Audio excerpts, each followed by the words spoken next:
In 1557, the Spanish Empire declared bankruptcy despite controlling the world's largest silver mines and commanding the most powerful military force on Earth.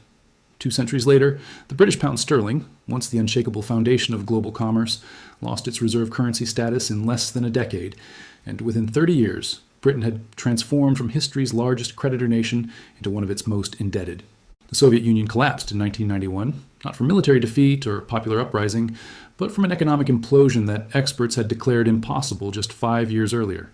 Today, the United States exhibits the same structural patterns that preceded these collapses, following an economic trajectory that has repeated throughout history with unsettling consistency.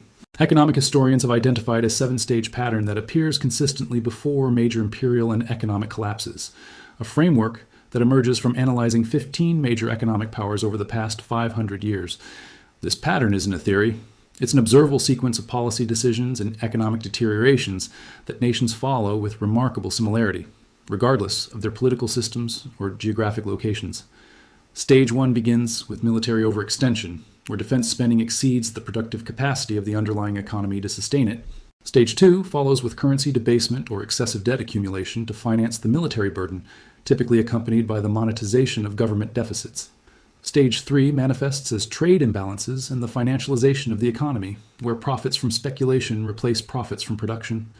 Stage 4 arrives when the government implements price controls, capital controls, or other economic interventions to hide the deteriorating fundamentals. Stage 5 marks the loss of economic confidence and accelerating inflation, often accompanied by social unrest and political polarization. Stage 6 witnesses the breakdown of institutional trust and the failure of traditional policy tools to restore stability. Stage 7 culminates in currency collapse, sovereign default, or complete economic restructuring, the final stage where the system cannot continue in its current form. Between stages 5 and 7, a nation typically has between 5 and 15 years before reaching the point of no return, though the exact timeline varies based on the size of the economy and the degree of global integration. The Spanish Empire provides the clearest historical template for understanding this collapse pattern because its trajectory is well documented, and its mistakes were repeated by every empire that followed. In 1492, Spain emerged as Europe's rising superpower after completing the Reconquista and funding Christopher Columbus's voyage to the Americas. But the seeds of its eventual collapse were planted in these very moments of triumph. By 1519, when Hernán Cortés conquered the Aztec Empire and secured access to massive silver deposits, Spain entered stage 1, military overextension driven by religious ideology and imperial ambition. The Spanish crown maintained armies across Europe, fought continuous wars in the Netherlands, defended Mediterranean territories from Ottoman expansion, and garrisoned forces throughout its American colonies, spending approximately 60% of all revenues on military expenses by 1550. Stage 2 arrived when Charles V and his successor, Philip II, began financing these military operations through debt, issuing short-term bonds called asientos to German and Italian bankers at interest rates between 18 and 48% annually. Despite importing 16,000 tons of silver from the Americas between 1500 and 1650, more than triple the entire European silver supply that existed before colonization, the Spanish crown declared bankruptcy in 1557, then again in 1560, 1575, 1596, 1607, 1627, and 1647. Stage 3 emerged as Spain's economy financialized rather than industrialized, with wealth flowing to foreign creditors while domestic production collapsed under the weight of taxation and currency manipulation. By 1600, Castilian textile production had declined by 50% compared to 1550 levels, and Spanish merchants could not compete with Dutch and English manufacturers despite Spain's enormous precious metal wealth. The Spanish crown entered stage 4 by implementing price controls through the Tasa de Granos in 1539, fixing bread prices and agricultural wages, while inflation raged at approximately 1.5% annually, a devastating rate for a pre-industrial economy. These interventions devastated agricultural production as farmers abandoned fields that could no longer generate profit under government-mandated prices, leading to food shortages that accelerated Spain's decline. Stage 5 manifested in the early 1600s as confidence in Spanish economic management evaporated both domestically and internationally, leading to capital flight and a depression that persisted for nearly a century. The population of Castile, Spain's economic core, decreased from 6.6 million in 1591 to 5.2 million by 1650, a demographic catastrophe driven by economic collapse, emigration, and declining birth rates. Spain reached stage 6 when the silver fleets became unreliable, institutions failed to collect taxes effectively, and regional governments in Catalonia and Portugal rebelled against Castilian authority between 1640 and 1668. By stage 7 in 1680, Spain had completed its transformation from global superpower to secondary European power, with the once mighty peso devalued by 75% and the empire's economic influence permanently broken. The British Empire followed a remarkably similar trajectory, though its collapse occurred across decades rather than centuries, and involved the loss of financial hegemony rather than territorial empire. In 1870, Britain accounted for approximately 45% of global industrial output, held 60% of world trade volume, and the pound sterling served as the undisputed global reserve currency for international settlements. Stage 1 began subtly after 1870, as Britain's informal empire required increasing military expenditure to defend far-flung interests, while Germany and the United States rapidly industrialized using more modern production methods. By 1900, Britain was spending 2.5% of GDP on defense during peacetime. A figure that seems modest until you recognize it exceeded total education spending and represented resources diverted from industrial modernization and infrastructure investment. World War I accelerated Britain into stage 2, transforming the nation from the world's largest creditor with $4 billion in foreign assets in 1914 to a net debtor owing $850 million by 1919. To finance the war, Britain borrowed heavily from the United States, sold overseas investments, and expanded the money supply by 110% between 1914 and 1920, setting off an inflation that would haunt the economy for decades. Stage 3 arrived in the 1920s, when Britain attempted to restore pre-war economic normalcy by returning to the gold standard at the pre-war parity of $4.86 per pound in 1925, a decision that made British exports 25% more expensive than competitors and shifted the economy toward financial services rather than manufacturing. The City of London thrived while industrial regions collapsed. Unemployment in shipbuilding towns exceeded 30% throughout the 1920s, and coal production declined by 22% between 1925 and 1930. Britain entered stage 4 during the Great Depression when the government implemented trade controls through the Import Duties Act of 1932 and abandoned the gold standard in 1931, allowing the pound to devalue by 25% within months. These interventions provided temporary relief, but acknowledged that Britain could no longer maintain its currency at the valuations that global reserve status required. Stage 5 emerged after World War II, when Britain faced simultaneous currency crises in 1947, 1949, 1956, 1967, and 1976, each devaluation representing another loss of confidence in British economic management. The Bretton Woods Agreement of 1944 had established the US dollar as the world's primary reserve currency, with the pound sterling relegated to secondary status, and by 1960, central banks held 55% of reserves in dollars compared to just 12% in pounds. Britain reached stage 6 during the 1970s, when inflation exceeded 25% annually. Industrial strikes paralyzed the economy, and the government requested a $3.9 billion loan from the International Monetary Fund in 1976, a humiliating acknowledgement that the former seat of global finance required a bailout.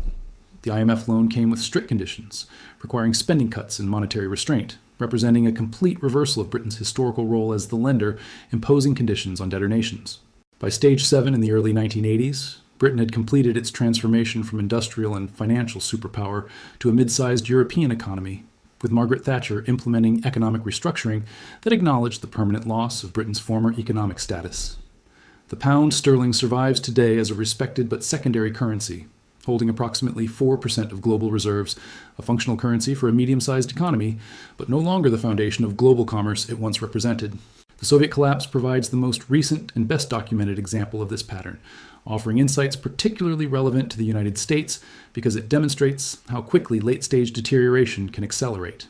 In 1975, the USSR appeared to be a permanent fixture of the global order, with the CIA estimating Soviet GDP at approximately 60% of American GDP and projecting continued growth through the end of the century. Stage 1 had been present throughout Soviet history, with defense spending consuming an estimated 20 to 25% of GDP by the 1980s, compared to 6% in the United States, a burden that starved civilian industries of investment and innovation. The Soviet-Afghan War, which began in 1979 and cost approximately $15 billion annually, exemplified the military overextension that drained resources while providing no economic return. Stage 2 manifested as the USSR increasingly relied on resource exports to finance its economy, with oil and gas comprising 63% of hard currency earnings by 1985. When oil prices collapsed from $35 per barrel in 1980 to $12 per barrel in 1986, Soviet revenues crashed while the government maintained spending through monetary expansion and by depleting foreign currency reserves from $30 billion in 1985 to effectively zero by 1989. Stage 3 emerged as the Soviet economy became increasingly dependent on imports of consumer goods and even food, with grain imports reaching 46 million tons in 1985, approximately one-third of total consumption. The economy had financialized in a different way than Western examples, becoming dependent on extractive industries while manufacturing productivity stagnated at levels 30 to 40% below Western equivalents. The USSR entered Stage 4 when Mikhail Gorbachev implemented perestroika reforms after 1985, introducing limited market mechanisms while maintaining price controls on essential goods, a policy contradiction that created massive shortages as goods disappeared into black markets. By 1990, the Soviet government controlled approximately 98,000 different prices across the economy, an impossible administrative burden that resulted in simultaneous shortages and surpluses across different regions and products. Stage 5 arrived with shocking speed between 1989 and 1991, as confidence in Soviet economic management evaporated and inflation accelerated from 5% in 1988 to over 160% by 1991. The population began hoarding goods, foreign companies refused to extend credit, and regional governments started refusing to send tax revenues to Moscow, creating a self-reinforcing collapse of state capacity. Stage 6 manifested in 1991 when Soviet institutions simply stopped functioning. Centrally planned distribution networks broke down, factories closed due to missing components, and regional governments began issuing their own currencies and economic regulations. The Soviet government could not collect taxes, could not enforce its decisions, and could not maintain the basic functions that define state authority. Stage 7 arrived on December 25, 1991, when the Soviet Union formally dissolved, but the economic collapse had already occurred throughout that year as the ruble lost 75% of its purchasing power and the economy contracted by 11%. The subsequent hyperinflation of the early 1990s, reaching 2,520% in 1992, represented the final stage of currency collapse that wiped out savings and completed the economic restructuring through market mechanisms rather than planning. The United States currently exhibits clear markers of Stage 5, loss of economic confidence and accelerating inflation, combined with elements that suggest early Stage 6 deterioration. Understanding America's current position requires examining the specific metrics and policy decisions that match historical patterns, not through political ideology, but through economic fundamentals. Stage 1 manifested after 1989, when the United States emerged from the Cold War as the sole superpower and expanded military commitments to approximately 750 overseas bases in more than 80 countries. By 2020, the United States was spending $778 billion annually on defense, more than the next 10 countries combined, while maintaining active military operations in Afghanistan, Iraq, Syria, Somalia, and numerous other locations through special operations deployments. American military spending as a percentage of GDP has remained between 3.5 and 4.8% since 2001, seemingly modest compared to historical examples, but this figure excludes veterans' benefits, intelligence agencies, homeland security, and the interest on debt accumulated from past military spending. When these related costs are included, actual national security spending exceeds $1.2 trillion annually, approximately 5.4% of GDP and rising as interest costs accelerate. Stage 2 accelerated after 2008, when federal debt increased from $9.4 trillion to $34.5 trillion by 2024, a 267% increase in just 16 years.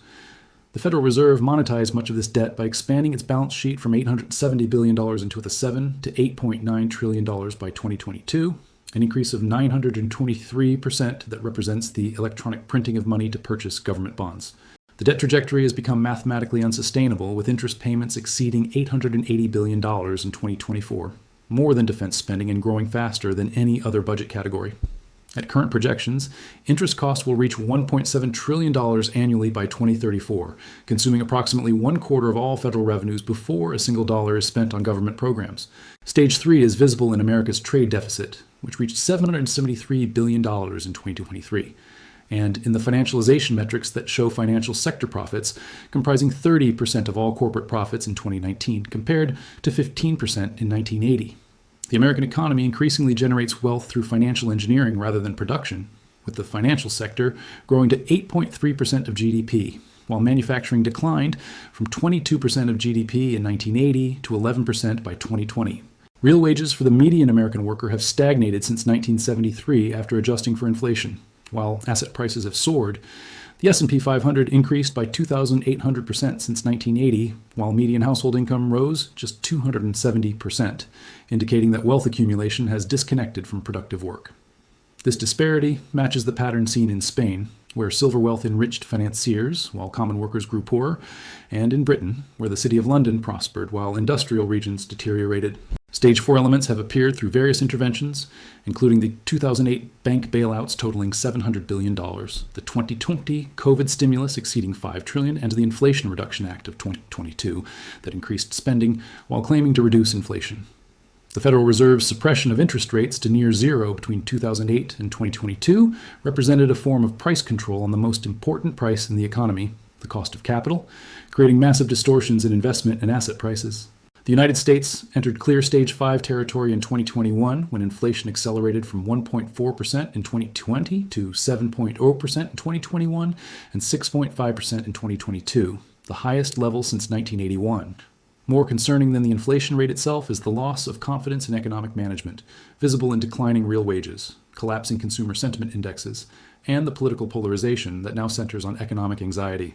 The velocity of M2 money, a measure of how quickly money circulates through the economy, collapsed from 1.43 in 2020 to 1.12 by 2022, indicating that individuals and businesses are holding cash rather than investing or spending it.